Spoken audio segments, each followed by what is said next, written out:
a group of racist bikers launched an unprovoked attack on a black man, seeking to assert their dominance, completely unaware that their target was a legendary Navy SEAL veteran. When the truth was revealed, the bikers were left speechless, frozen in shock. This is not just a story of a tense confrontation, but a profound lesson about respect, true strength, and the unforeseen consequences of arrogance. Before diving into this gripping tale, let us know where you're watching from in the comments, and don't forget to subscribe to the channel to catch more inspiring stories like this one. The wind howled through the dusty stretch of Route 66, creating whispers that echoed across the desolate landscape. John Carter, a retired Navy SEAL, drove his battered old pickup truck toward a small roadside diner named Earl's Diner. The diner stood isolated beside a dilapidated gas station where rusted fuel pumps stood motionless like silent witnesses to the passage of time. The late afternoon sun cast a pale glow over the wooden sign, leaving the faded words Earl's Diner barely legible. John pulled into the gravel-covered parking lot, the truck's engine growling one final time before falling silent. He leaned back in his seat, his eyes contemplative as he gazed through the dust-streaked windshield at the dimly blinking "Open" sign. His hand instinctively reached for an old, well-worn cap on the passenger seat. This cap was more than just an everyday accessory. It was a keepsake from his time in the military, a reminder of the grueling missions, the secrets he carried, and the teammates who never made it home.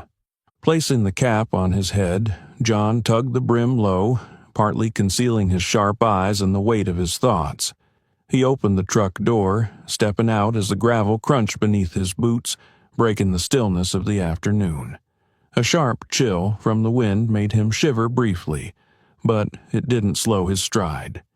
Each step brought him closer to the diner, amplifying the sensation that time had long since stopped along this lonely stretch of road.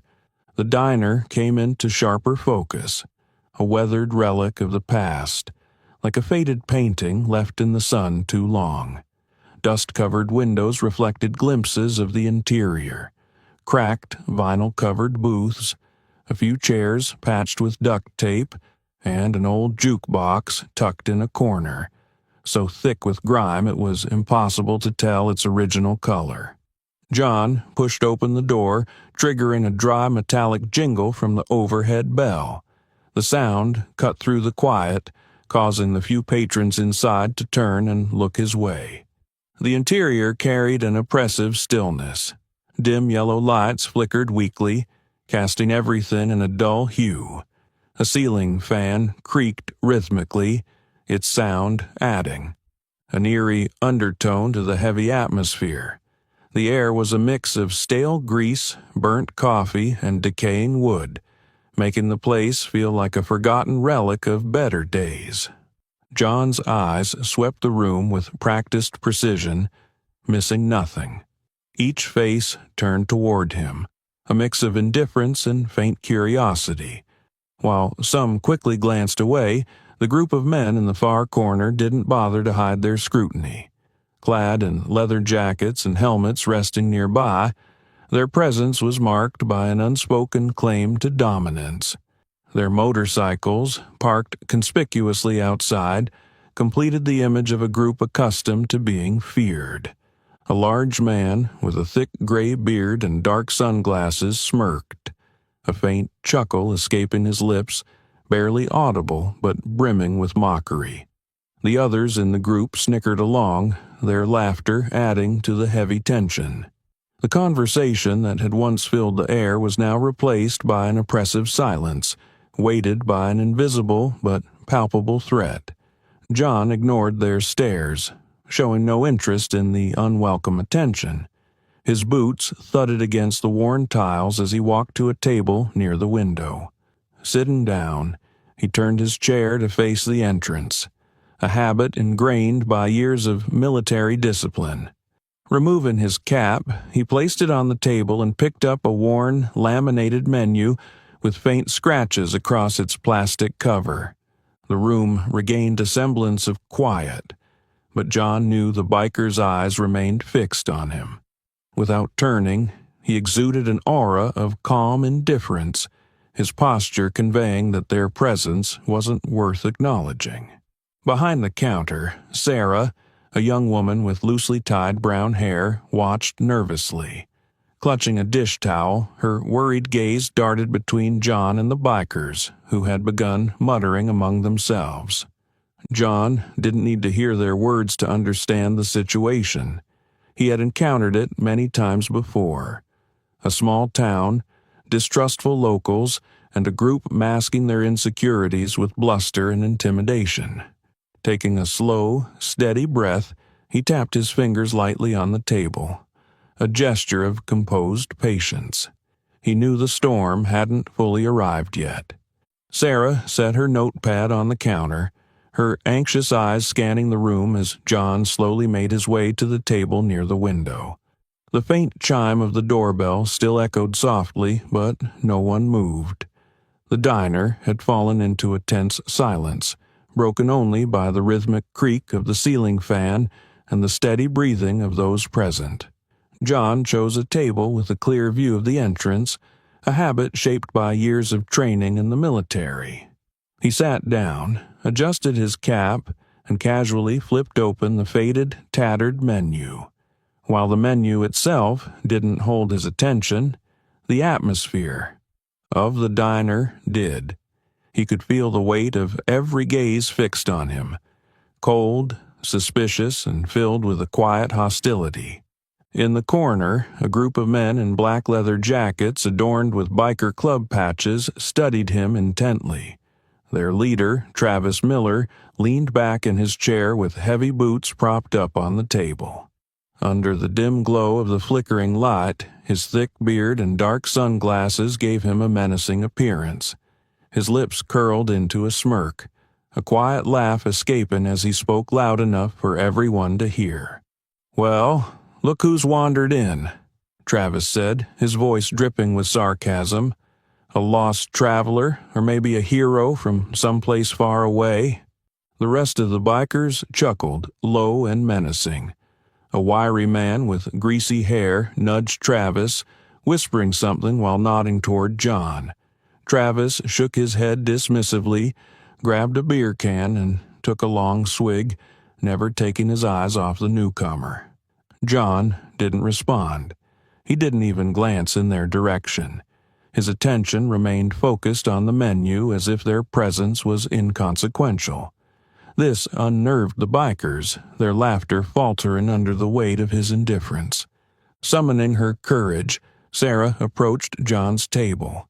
Clutching her notepad tightly, she forced her voice to sound steady. "What can I get you?" she asked.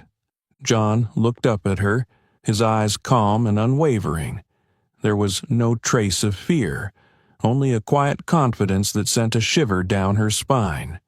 "A cheeseburger, fries, and black coffee," he replied, his voice deep and deliberate.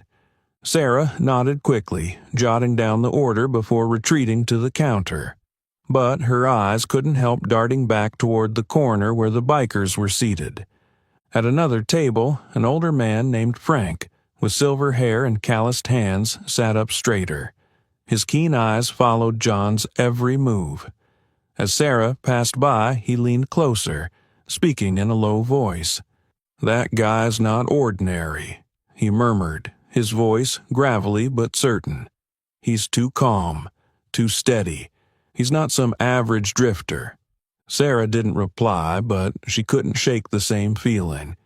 There was something about the stranger's composure that was unlike anyone she had ever met. It wasn't just his appearance, it was the way he carried himself, as though he was fully aware of everything happening around him and entirely in control.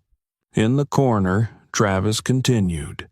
He slammed his beer can onto the table with a loud clank, the noise reverberating through the diner. "Hey, buddy," he called out. "This place isn't for strangers. You'd better hop back in your truck and go wherever it is you came from." His gang erupted into laughter, the sound bouncing off the walls of the small diner. But John remained silent. He picked up the coffee Sarah had just placed in front of him, took a slow sip, and set it back down without a word. The restraint only fueled Travis's irritation. He leaned forward, his voice louder now. "What's the matter, buddy? Can't hear me? Or maybe you're too dumb to understand." The bikers laughed again, but this time their chuckles sounded forced, tinged with unease. It was as if John's silence was starting to unnerve them, an unsettling reminder that their taunts were falling flat. Behind the counter, Sarah stood frozen, gripping her dish towel tightly. She cast a worried glance toward Frank, who was still watching the scene intently. Lowering her voice, she asked, "Do you think he's okay?" Frank chuckled dryly, shaking his head. "Don't worry about him, sweetheart. Look at those eyes. The ones who should be worried are them." Travis, frustrated by the lack of reaction, slammed his hand down on the table. The sharp sound made everyone jump, but John didn't even flinch. His gaze remained steady, his demeanor unshaken. It was precisely this unflappable calm that thickened the tension in the room like a storm cloud ready to burst.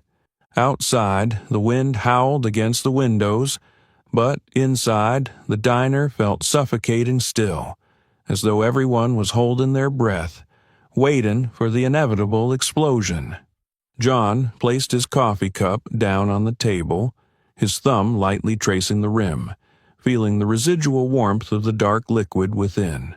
The tension in the room remained taut as a bowstring, with sharp gazes from the corner and the mocking laughter of the bikers forming an uneasy backdrop. Yet, in John's mind, the noise receded, fading into the distance. He no longer heard Travis's taunts or felt the chill of the old ceiling fan spinning lazily above. His thoughts had transported him to a far different place. A barren desert emerged in his memory, the scorching sun beating down in relentless waves of heat. Back then, John was Sergeant Carter, leading a small unit of Navy SEALs. Their helicopter had already lifted off, leaving them stranded in an unfamiliar land, with only the sound of the wind howling through jagged rocks and the acrid scent of dust and sand. Their mission was to rescue a hostage held in an abandoned warehouse on the outskirts of a Middle Eastern village. Intelligence reports indicated the village was under the control of a dangerous militia. Holding a map, John gestured for his team to move toward the target. Each step on the parched, unyielding sand felt heavier with the weight of responsibility on his shoulders. Through his earpiece, the voice of Alex, his closest friend and teammate, cut through the dry air. "John, you think we're going to pull this off?" "We're bringing them home," John replied, his tone unwavering. Doubt had no place in his mind, and he wouldn't let it creep into his team's morale either. As they neared the warehouse, the air grew stifling. John signaled the team to halt, crouching low to survey the situation through his scope. At least 6 armed guards patrolled outside, their weapons ready. The hostage was inside, as far as their intel suggested. Whispering into his comms, John gave the order, "Hold your positions. Wait for my signal." But the situation spiraled out of control. A gunshot rang out from an unknown direction, exposing their position.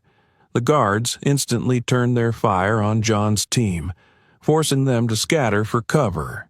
Amid the chaos, Alex sprinted past a wall to provide suppressive fire, only to be struck down by a bullet. John heard his pained scream over the comms, a sound that wrenched at his heart. "Alex!" John shouted, but there was no time to react. He had to make a choice, one that he knew would haunt him forever. The rest of the team had maneuvered to safety, but Alex lay immobile in the line of fire. Gritting his teeth, John gripped his rifle, his gaze narrowing as he assessed the grim reality before him. To save Alex now would risk the entire team's survival, but leaving him behind meant losing his closest friend. "Proceed with the mission," John ordered, his voice steely and resolute. It was the only way to ensure the team could extract the hostage and make it out alive. When they breached the warehouse, gunfire erupted anew. Inside, they found the hostage, a severely injured American journalist. John directed his team to secure the hostage and prepare for extraction, but his thoughts lingered on the place where Alex had fallen. The harsh laughter of Travis yanked John back to the present. His hand remained steady on the coffee cup, but his eyes had shifted, deeper, colder, carrying a sharpness that only those who had survived battlefields could possess. In the corner, Travis rose from his seat, sauntering toward John with an increasingly smug grin. "Well, buddy," Travis sneered, his voice laced with mockery, "you seem lost in thought. Or maybe you're just planning your exit strategy." The bikers erupted into laughter again, but John remained silent. He wasn't one to be provoked, especially not by men he had already sized up within moments of entering the diner. In his mind, Alex's face loomed, his friend who had made the ultimate sacrifice. That mission had taught John that control wasn't just about keeping calm. It was about making the hard, painful decisions that would stay with him forever. "I've learned that fighting isn't always the answer," John reflected silently. But he also knew that when the situation called for it, he wouldn't hesitate, and these bikers seemed poised to cross that line. The air in the diner grew thicker with tension. The old ceiling fan turned sluggishly overhead, its rhythmic creaks counting down the seconds. The bikers, especially Travis, grew visibly agitated by John's calm demeanor. His silence seemed to slap Travis's ego in the face. "Look at him," Travis barked, breaking the uneasy quiet. He slammed his hand down on the table, sending a beer can skittering to the floor with a loud clank. "Who does he think he is? Some mute drifter? Or a fearless hero?"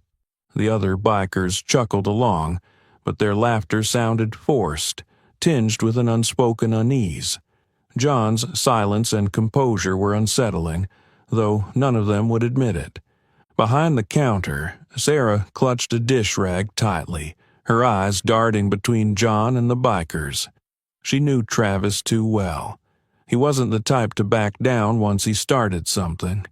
Gathering her courage, Sarah stepped out from behind the counter.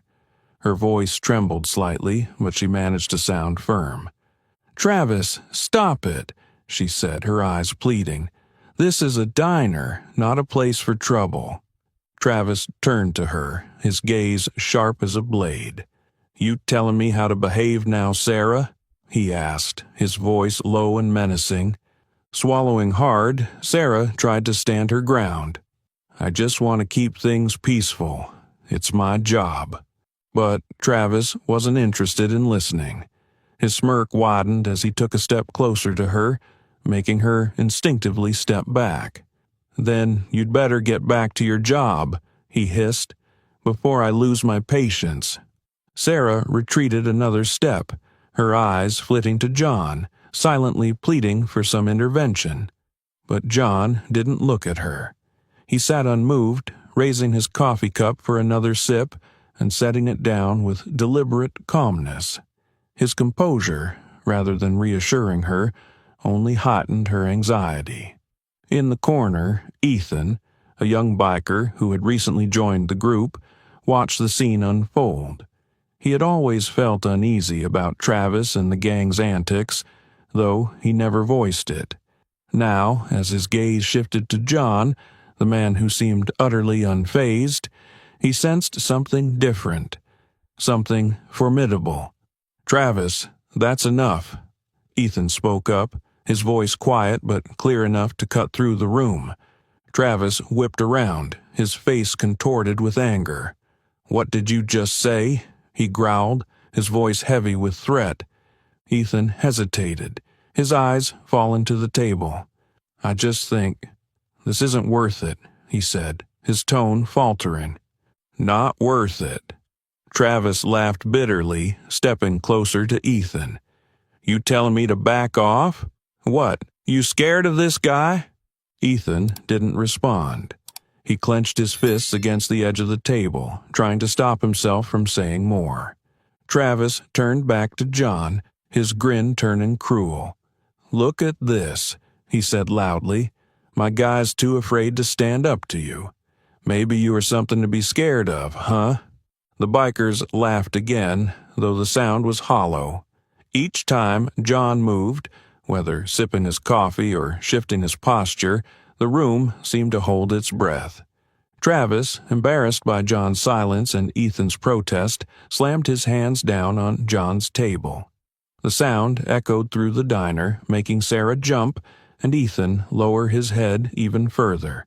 "Hey, buddy," Travis snarled, his eyes blazing. "Who the hell do you think you are, sitting here ignoring us? I'm talking to you." John finally raised his head, his gaze meeting Travis's. His eyes were calm, devoid of fear or anger, yet there was something in them that made Travis pause, if only for a moment. "What do you want from me?" John asked, his voice low and steady, as calm as a still lake. The simplicity of the question stunned the room into silence. For a moment, even Travis looked unsure, but he quickly recovered, clenching his fists and grinning darkly. "I want you to know your place," Travis growled. "This is our territory, and if you don't walk out of here on your own, we'll make you understand."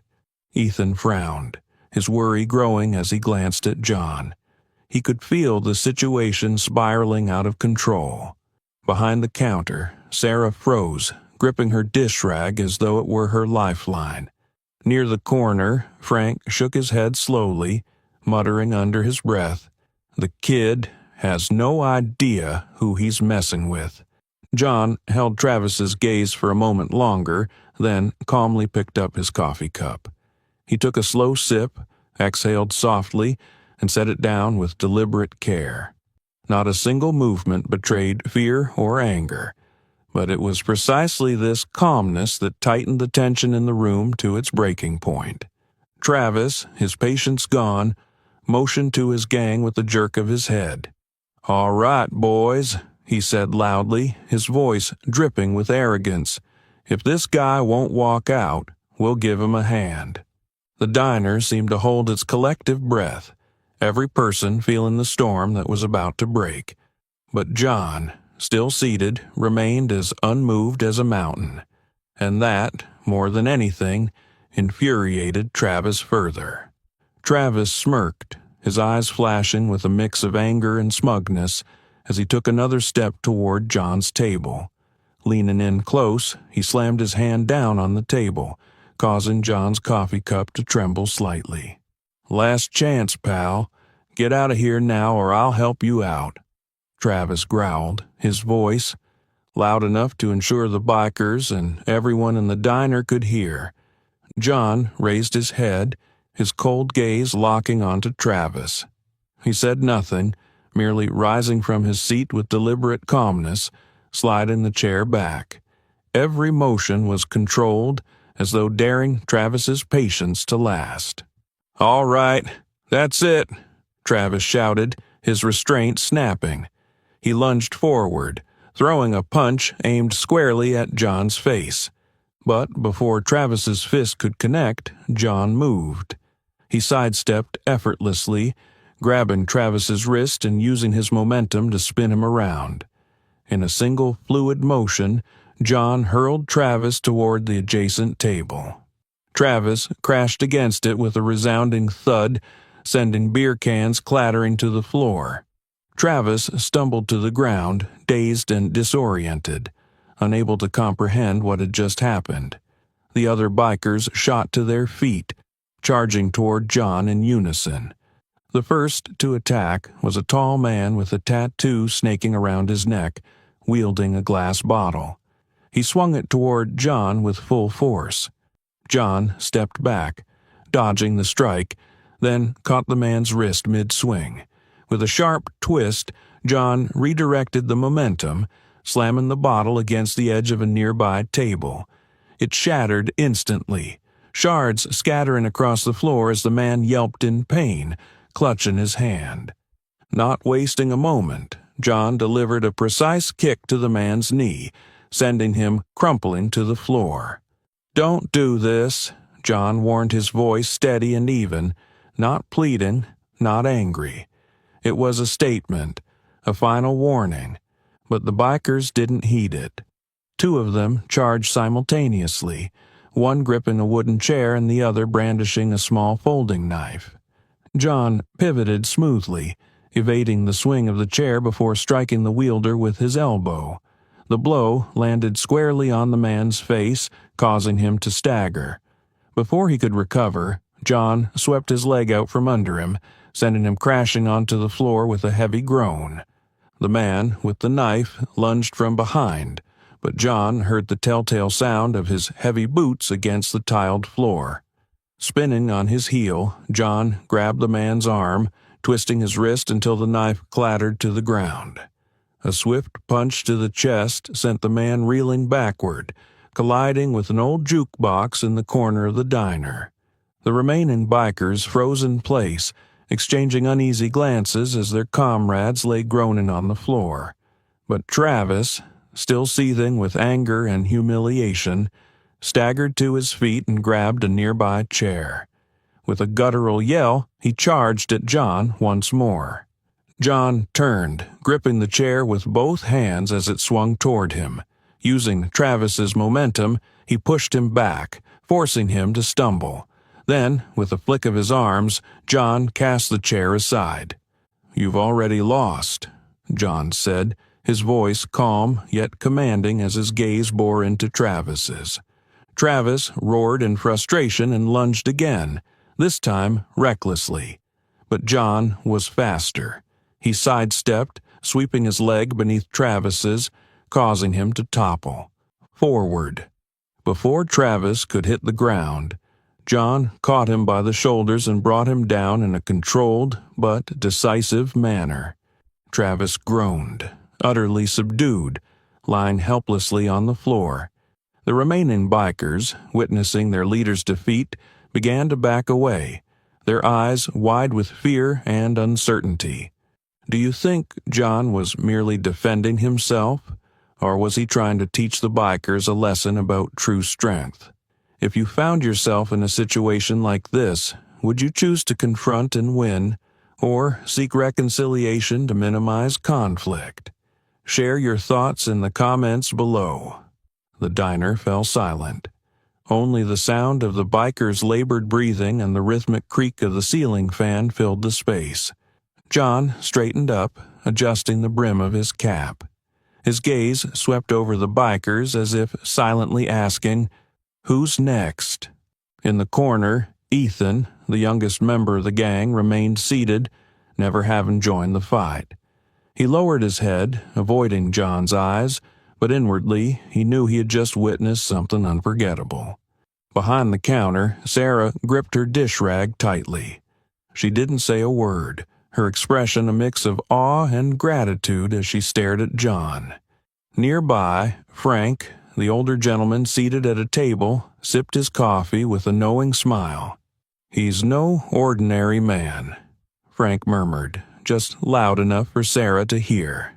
John walked back to his table, picked up his coffee cup, and took a measured sip.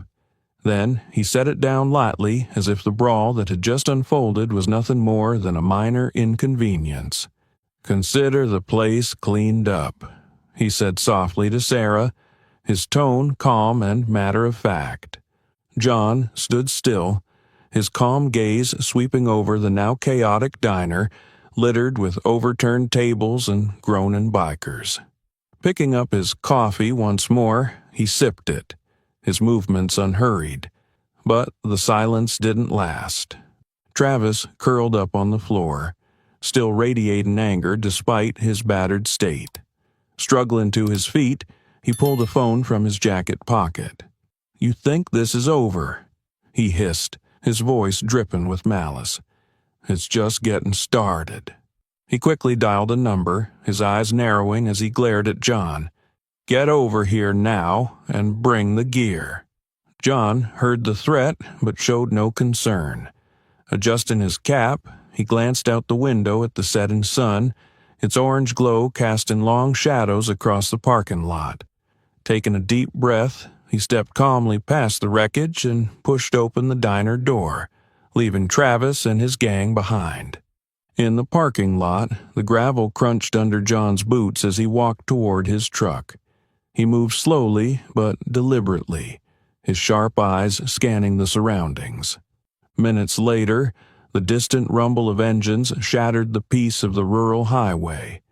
A convoy of 6 motorcycles roared into view, their deafening growls slicing through the evening calm. The riders pulled up in a line, dismounting with practiced swagger. Each one carried a crude weapon: baseball bats, steel chains, and jagged planks of wood. Travis stumbled out of the diner, his smirk returning as he nodded toward John. "You're done now," he called out, pointing at him. John's expression remained unreadable as he took a few steps back, positioning himself squarely in the center of the lot. The first rider, a burly man wielding a bat, charged at him with full force. Swinging the bat with all his might, the man aimed for John's head. But John sidestepped with ease, grabbing the bat mid-swing and yanking it free. Using the man's momentum, John shoved him to the ground and tossed the bat far out of reach. Without hesitation, 2 more bikers rushed him simultaneously, one with a chain and the other brandishing a wooden plank. John ducked under the plank and slipped beneath the nearby truck for cover, forcing both attackers to pause. Emerging from the other side, he delivered a swift kick to the ankle of the man with the plank, sending him to his knees. The biker with the chain swung it wildly, but John quickly picked up a loose rock from the ground and hurled it at the man's hand. The chain clattered to the ground as the man cried out in pain. John stepped forward, kicking the chain out of reach before standing calmly once again. Travis, observing his men falling one by one, paled visibly. "You idiots! All of you, go at him!" he shouted. The remaining bikers hesitated, then rushed forward together, attempting to encircle John. John retreated toward the truck, narrowing the space to prevent being overwhelmed. One biker swung at him with a makeshift club, but John ducked, grabbing the man's arm and twisting it sharply. Using the momentum, he shoved the biker into another attacker, sending both sprawling. The final assailant, a large and muscular man, charged with a powerful punch. John sidestepped smoothly, redirecting the man's force into the truck's metal frame. The loud clang echoed across the lot as the biker crumpled to the ground. Now the parking lot was strewn with groaning bikers. John stood tall, his breathing steady and unbroken. Not a single mark marred his calm exterior. Turning toward Travis, the only one still standing, John's gaze hardened. Who are you?" Travis stammered, his voice shaking with fear. John walked toward him slowly, his eyes cold and piercing. "I gave you the chance to leave," he said, his voice low but resolute. "Now get your men and go, before things get worse." Travis gulped, nodding rapidly. He turned to his fallen comrades, gesturing for them to get up. They staggered to their feet, avoiding John's gaze as they hurriedly mounted their bikes and roared off into the distance. John re-entered the diner, the fading rays of the sunset casting a golden glow on his worn jacket, outlining his figure with a calm but commanding presence. The air inside was still heavy with tension, and all eyes turned to him. Behind the counter, Sarah clutched her dish rag so tightly that her knuckles turned white. Frank, the elderly man seated in the corner, leaned forward, his gaze fixed on John with the spark of recognition. John said nothing. He returned to his table, where his coffee cup remained half full. Picking it up, he took a small sip, his composure silently affirming that, for him, the ordeal was over. But, clearly, the others in the diner didn't feel the same. "Who is he?" someone muttered, breaking the silence. Frank rose from his seat, his eyes still locked on John. Moving slowly, as though not to disturb the weighty atmosphere, he approached John. Standing before him, Frank spoke in a low voice that carried clearly through the stillness of the diner. "You're John Carter, aren't you? A former Navy SEAL. You were awarded the Silver Star." Frank's words sent ripples of surprise through the diner. Sarah's eyes widened as she looked at John, her lips parting as though to ask something, though no words came. Others exchanged whispers, their glances darting between Frank and John, waiting for confirmation. John placed his coffee cup back on the table, his gaze momentarily reflecting a flicker of weariness. He nodded slightly, not speaking. It wasn't something he wanted to talk about, but neither would he deny it. Frank turned to the room, his voice gaining strength as he addressed everyone. "I've read about him," he said, his tone filled with reverence. "He's a legend in the Navy SEALs. There was a mission in the Middle East where his team was ambushed. They were cornered, surrounded by more than 20 armed insurgents with no escape route. But John Carter led his team to safety and rescued the hostage.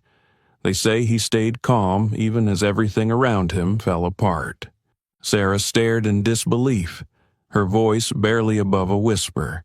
"Is that true?" Frank nodded solemnly. "Not only that, but he's one of the best. He was awarded the Silver Star. He doesn't just fight for his team, he fights for those who can't defend themselves."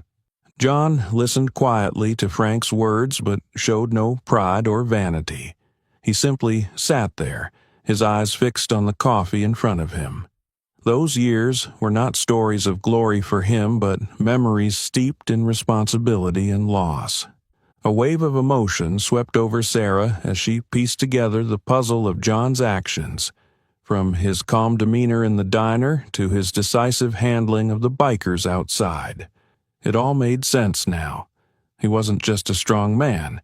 He was someone who had faced far greater dangers and emerged unshaken. "He was a Navy SEAL?" Sarah asked, her voice trembling slightly.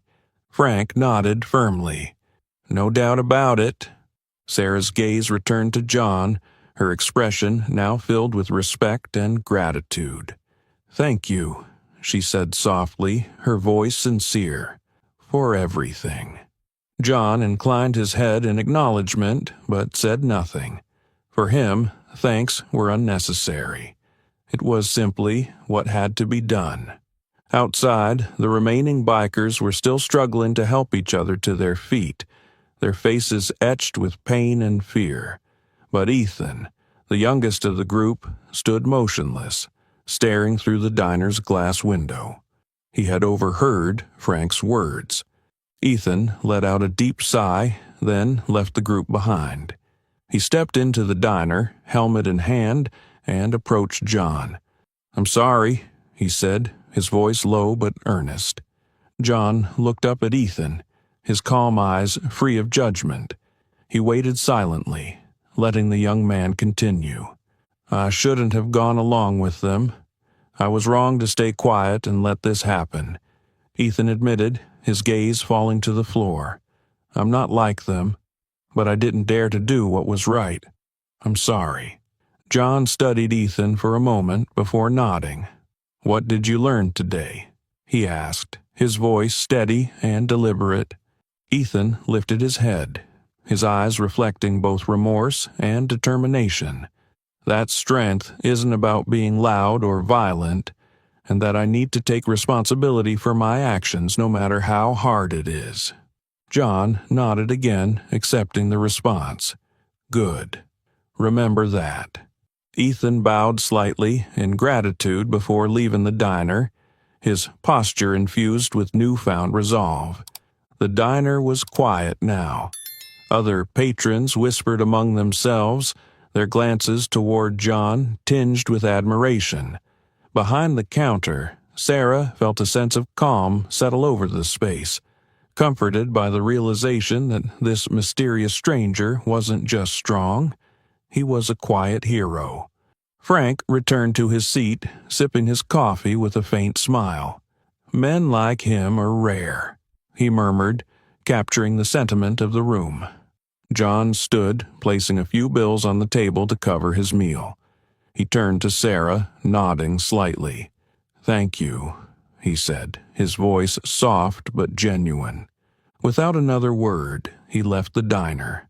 The golden light of the setting sun framed his figure as he walked toward his truck, leaving behind a diner filled with newfound respect and a powerful lesson on courage, composure, and the measure of a true man. John stepped out of the diner, the warm hues of the sunset casting his silhouette in calm strength. In the parking lot, the remaining bikers struggled to support one another, their faces still marked by pain and humiliation. Travis, however, stood apart, leaning against his motorcycle. His expression was a mix of anger and shame. As John approached his truck, Travis suddenly spoke. "Don't think you've won," he spat, his voice low but lacking the bravado it once held. John stopped, turning to face him.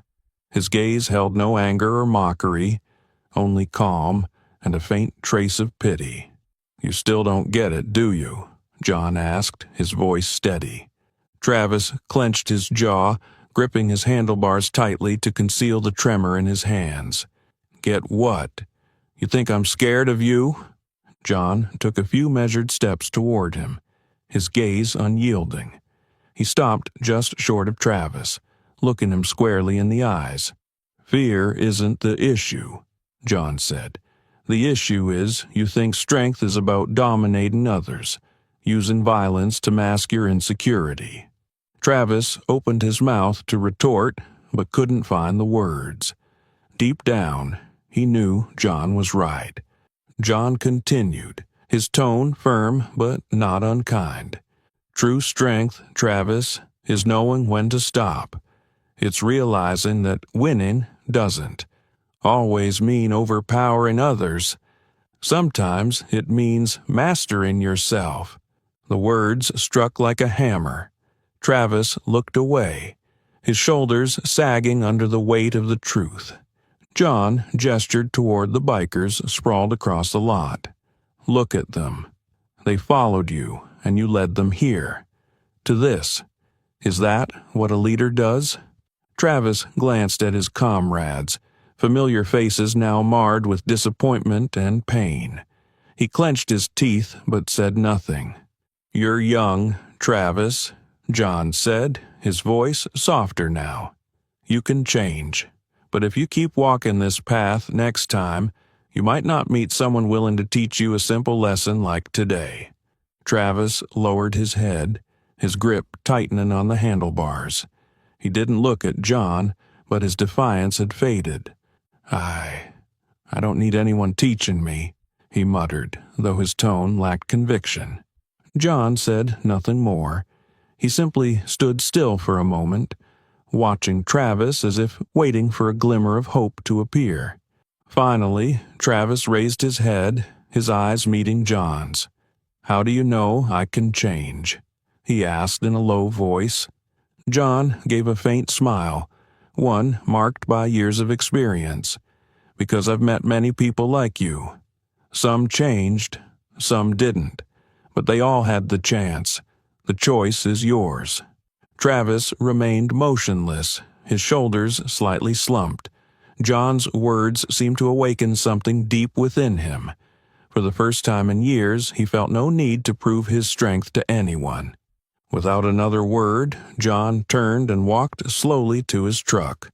He opened the door and slid into the driver's seat. Through the rearview mirror, he saw Travis still standing there, unmoving, his gaze fixed on John. The other bikers said nothing, silently watching the man who had delivered such a powerful lesson. John's truck rolled forward, the tires leaving faint tracks on the gravel. The fading sunlight bathed the parking lot in hues of orange and gold, signaling an ending, or perhaps a new beginning for Travis. As John disappeared down the road, Travis remained rooted in place, his mind a swirl of emotions. John's words echoed in his head like a bell that refused to stop ringing. True strength is knowing when to stop. Travis thought back to his younger years when he first joined the biker gang, using violence and bravado to mask the fear and insecurity within. But now, he saw that this way of living had brought him nothing but humiliation and loneliness. Ethan stepped up beside Travis, placing a hand on his shoulder. "We can do better," he said, his voice gentle but firm. Travis turned to look at Ethan and saw in his eyes a truth he could no longer deny. He gave a small nod for the first time, feeling no need to argue or resist. Inside the diner, Frank gazed toward the door, his eyes shining with quiet satisfaction. "That boy can change?" he murmured, almost to himself. Sarah nodded, a strange sense of peace settling over the room. She picked up her dish rag and began to clean, her heart lighter than it had been earlier. Far down the road, John, now out of sight on the long stretch of Route 66, wasn't thinking much about Travis or the biker gang. He knew he couldn't change everyone, but he also knew that sometimes a few timely words could plant the seed of hope. And hope was what John believed in most. Morning sunlight filtered through the dusty windows of Earl's Diner, casting gentle rays onto the old tiled floor. The little roadside diner along Route 66 was still the same in appearance, but after the events of that day, everything felt different. The locals began to share the story of John Carter, the mysterious man who had faced down a biker gang without a trace of fear. The tale spread quickly, gaining embellishments with every retelling. People spoke of John's calm demeanor, the way he handled the situation without anger, and the profound words that had left even Travis, the arrogant leader, silent. Behind the counter, Sarah was busy preparing coffee and breakfast for the morning's customers. Her smile seemed brighter now, her eyes friendlier as they met those of the people around her. John's appearance had not only taught her a lesson in courage, but also showed her the importance of maintaining composure and treating others with kindness. She remembered how John had handled the confrontation, deliberate, unemotional, and always in control. Since that day, she resolved to change how she served her customers, becoming more patient and attentive. People noticed, and slowly, the diner began to attract more visitors. Travis no longer came to the diner with the same air of arrogance as before. He still stopped by occasionally with a few old friends, but now he sat quietly, his eyes lacking the defiance and smugness they once held. John's words still echoed in his mind. True strength is knowing when to stop. He began to realize that pride and violence brought nothing but trouble. Over time, Travis grew more humble, no longer looking for fights or boasting about himself. Some members of the biker gang teased him about their defeat that day, but he only shook his head and responded with one simple line. "That guy taught me a lesson I'll never forget." Ethan, the only member of the biker gang who had apologized to John, decided to leave the group after the incident. He realized he didn't belong on a path of violence and aggression. With the help of an uncle who owned a motorcycle repair shop, Ethan began learning the trade. Each day at work, he felt his life changing bit by bit. He not only learned how to fix bikes, but also how to take responsibility and seek meaning in life. One morning, Ethan returned to the diner, this time without his biker jacket or loud motorcycle. He smiled at Sarah as he walked in, chose a quiet corner table, and ordered a cup of coffee.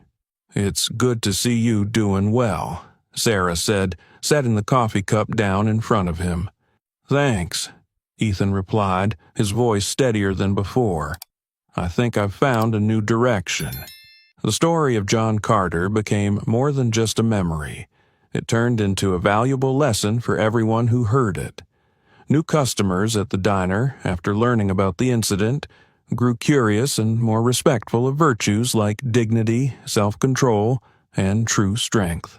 Earl's Diner, once a small, overlooked roadside eatery, became a place people wanted to visit, not just for the food, but to connect with a story that had touched so many lives. Sarah smiled as she looked around the diner. It was still the same old space, but now the atmosphere was different. No longer stifling or distant, it was filled with hope and connection. In the distance, along the dusty stretch of Route 66, a visitor asked Sarah, "What about the man? Does he ever come back?" Sarah just smiled softly and shook her head. "I don't know," she said, "but I don't think he needs to.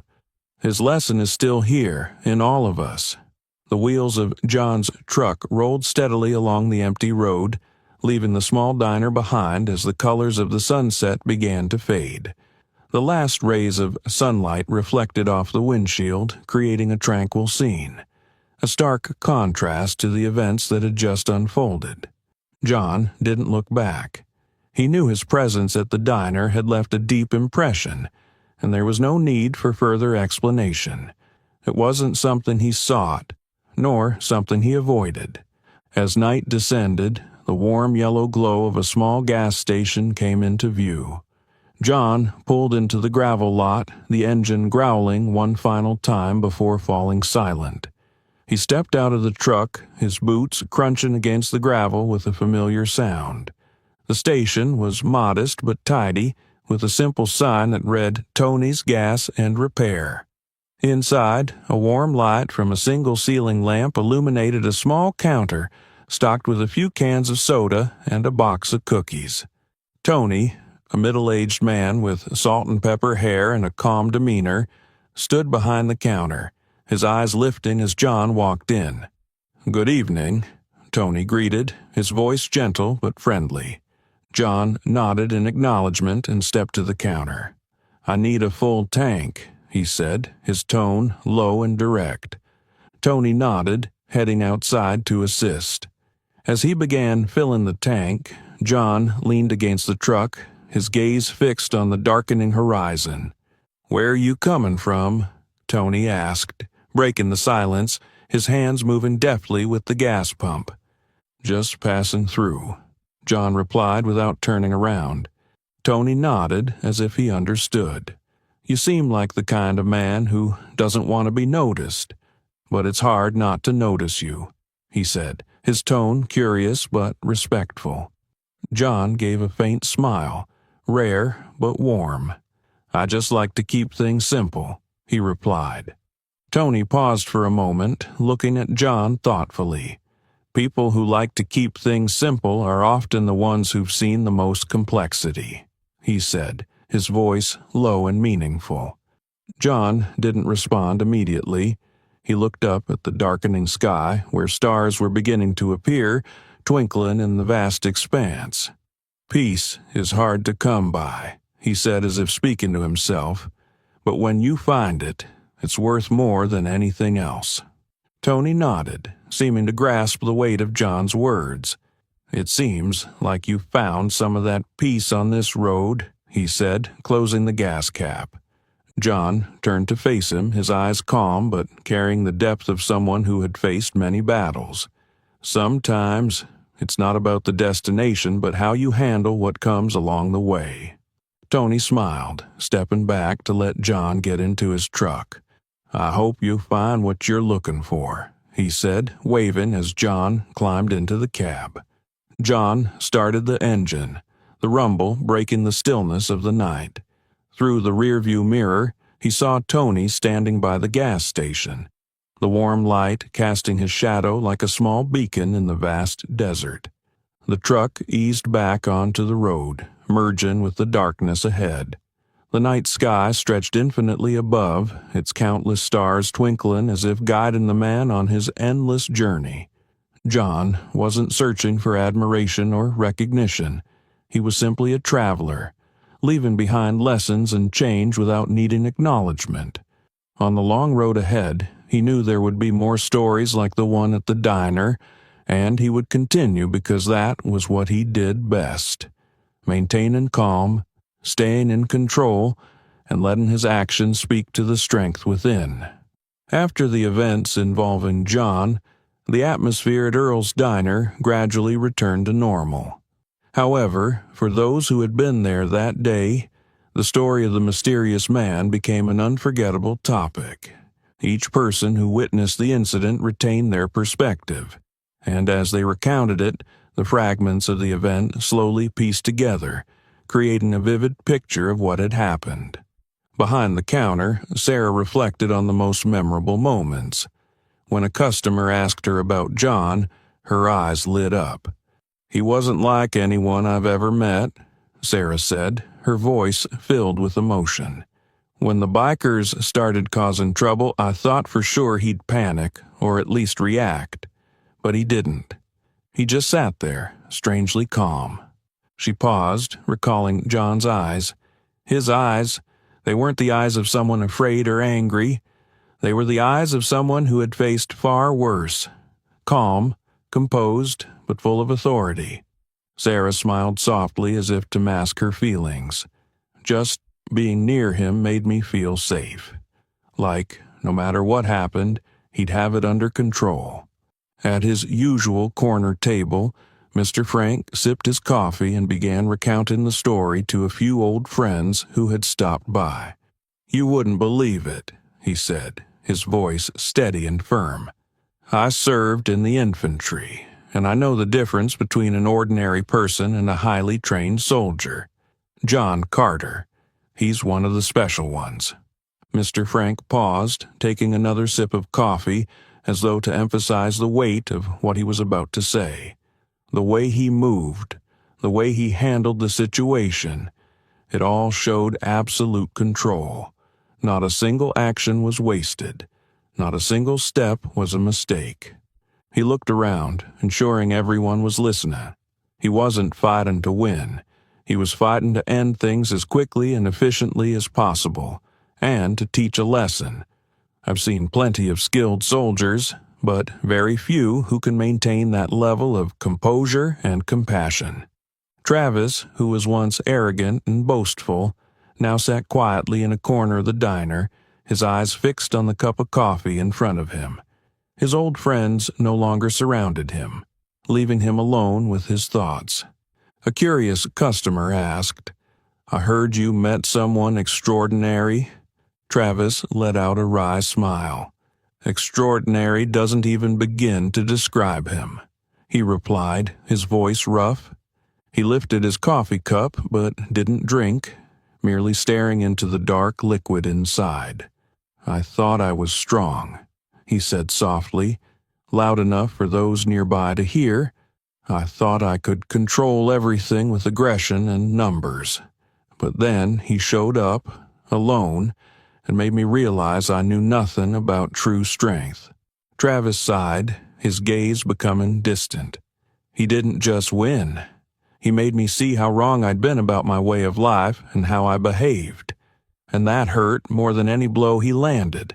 After a moment, he lowered his head and murmured as if speaking to himself, "True strength is knowing when to stop." He was right.